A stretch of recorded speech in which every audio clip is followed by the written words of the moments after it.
Yo, to all the people that said Charlie Kirk was a racist because he said that the civil rights movement was a big mistake, check this out. So the civil rights movement, the official civil rights movement, was and is still described as a Christian movement. Yeah. Was it? No, anything but. You know, it's been a lot of great scholarship done recently. Virgil Walker's done a lot of good scholarship. James MacArthur has done some good scholarship. And John MacArthur, they looked at King's papers from Stanford. Come to find out that King wasn't even a Christian. He wasn't a Christian? No, they said he didn't believe in the deity of Christ, didn't believe in the virgin birth, didn't believe in the resurrection, didn't believe in hell. If you don't believe in those things, you can't be a Christian. No, that's true. So when you look at his monument inside of D.C., do you notice Reverend is not on it? No, I didn't know that. There's nothing about God on that monument. Nothing.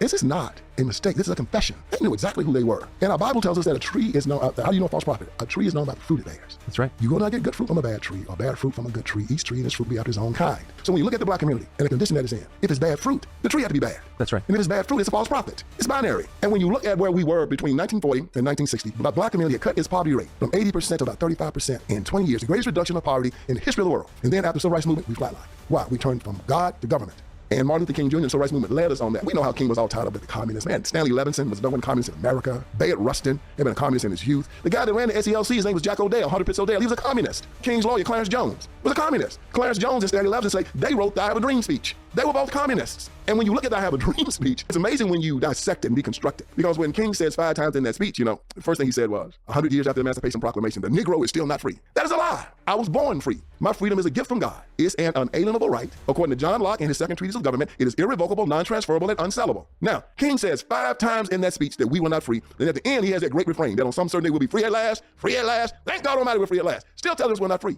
And we make our children recite that speech every year on his birthday, saying that they're not free, that they come to government for their unalienable right to freedom. You don't ask government for your freedom. You defy government to come and try to take it from you. What did our founding father say when King George said, I'm your sovereign? No, you're not. I'm going to show you. And he said, I'm not just going to come to kill you guys. I'm going to bring you back to Great Britain. I'm going to choke you till you're almost dead. Then I'm going to castrate you. Then I'm going to cut you open, let you see your guts before you die. And then after you're dead, I'm going to cut off your limbs and send it to those parts of the British Empire. And guess what the founding father said? He did a declaration and said, we pledge our lives, our fortunes, and our sacred honor. Put their names on it, sent it to him, and said, bring it. And whooped his ass. Free men. And then they walked around with their chest stuck out. Yeah, we did it. And King is wandering around. King would have asked King George. He said, well, boss, can we be free? No. Well, okay then. We'll just march until you decide to give it to us. Founding father said, you don't give us our freedom. We earn it. It's ours. Come and try to take it. And this is the mindset that they placed into America, Black America first, but now America. And look at the results of it. We're at the bottom of every social economic statistic in America. And there's a revolution now happening here in America. They're turning against the Democratic Party. They're turning away from it because they're seeing that it's not working. Joe Biden walking around, America out, gonna put you in the back of the buses. America out, gonna put you back in the cotton field. And black folks ain't like, what?